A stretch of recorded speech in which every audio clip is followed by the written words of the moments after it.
So you just found a nice piece of dead hardwood. Now you basically need to buck it up.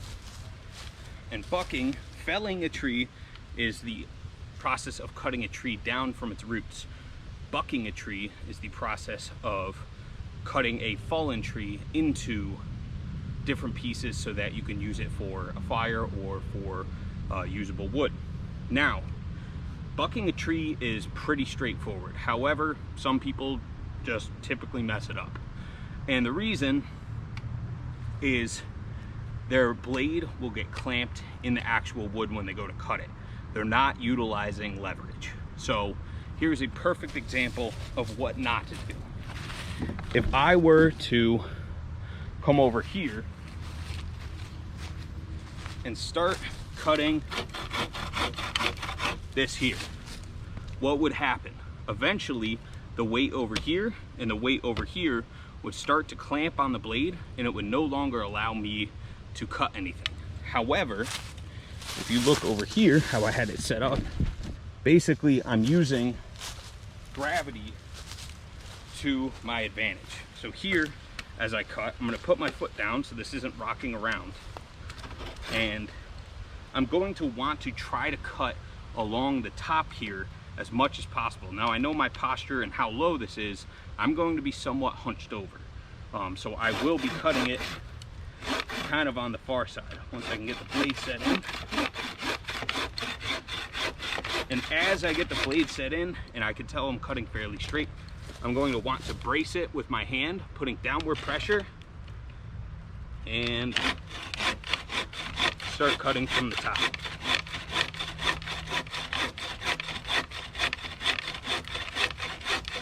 And what this is doing is, instead of clamping the blade, this is actually using gravity to split the cut apart so that it's preventing the blade from biting.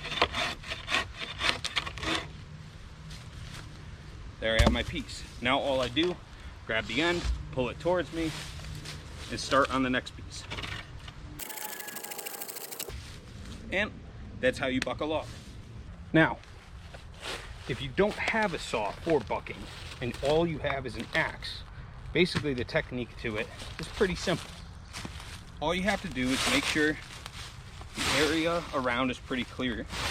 You don't want any rocks or anything like that if you're bucking logs, because you're going to easily chip the blade of your axe. And basically the width that you're cutting at, so I'll make a mark here, I'll make a mark here.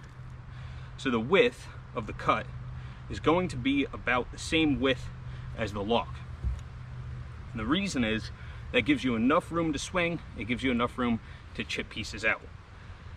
Now, as opposed to using a saw, bucking with an axe is a little bit more wasteful because a lot of the pieces come off as chips. Whereas with a buck, or with a saw, it is just sawdust and is a very thin cut. But if all you have is an axe, it's actually pretty simple. And with bigger logs, especially if the width of your saw is limited, you might only have the option of doing an axe. Now, basically the technique that I use is, I have my outside cut here, my outside cut here, and then I'm going to make little cuts. One there, one here, and one here. So now I have 3 different sections, right? And now I'm going to chip out the pieces in between those sections.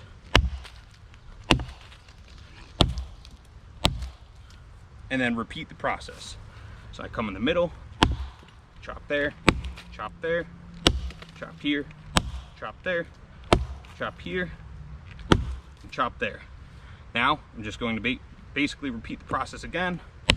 Come in. And sometimes you might get a glancing blow like that. It's not that big of a deal because you're cutting on the opposite side of the log view. So as you can tell, I'm kind of kneeling down. My legs are out of the way. So if I swing through and it comes through, or it comes through this way or that way, I have a little bit of clearance in between my legs. Now, the big key for axe, basically any axe usage, is you have to swing efficiently. If you are swinging for the fences all the time, you'll either dull the shit out of your axe way too quickly, or you're gonna bury it so deep in the wood that you're not gonna be able to get it out. Then basically you're without a tool. So, or thirdly, you could burn yourself out way too quickly trying to swing it as hard as you can. So this, it's really, I'm just flicking the wrists, that's all. And these little pieces are coming off. That's all you need, just little pieces.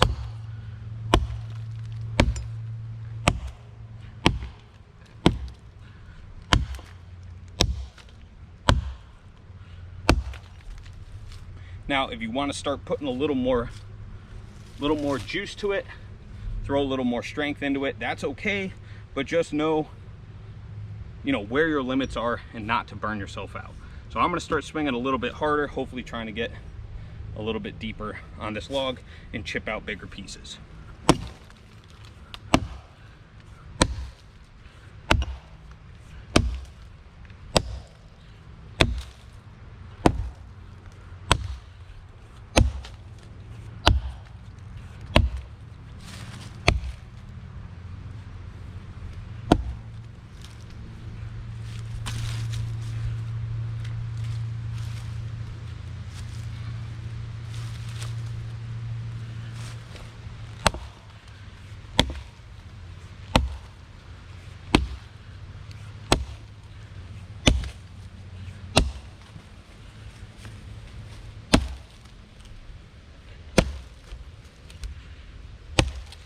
Oh, and it broke apart. That typically doesn't happen. Typically you're going to have to switch to the other side, kind of like they do in those lumberjack competitions. But that is basically how you buck a log using an axe. Now for my final bucking trick of the day, this is how you buck a stick or a log using no tools. So as you can tell, this tree has a natural beat to it.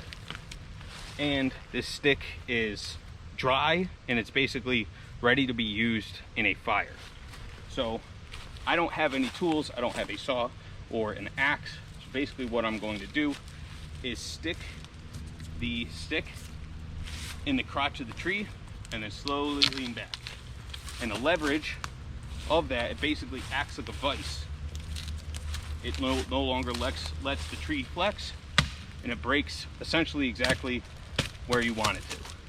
Now, I've seen people put it in the crotch like that and stomp it with their foot. However, you don't really want to do that, because if you stomp it too hard, then it can come back and swing and hit you in the face. And obviously, if you're in camping or in a survival situation, that's not ideal.